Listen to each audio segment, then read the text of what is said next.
Hey everyone, welcome back to our YouTube channel. So on today's video, I'm going to show you how to count your followers in Instagram.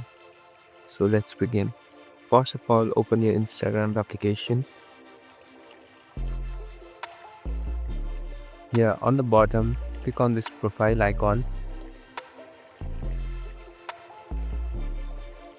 Here, you can directly see how many followers and following you have. But in order to check it out, you can click on it.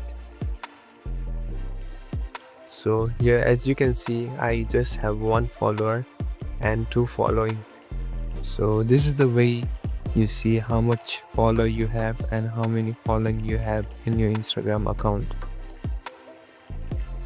So this is an easy and fast way to know it. So thank you for watching this video. I hope it helps you.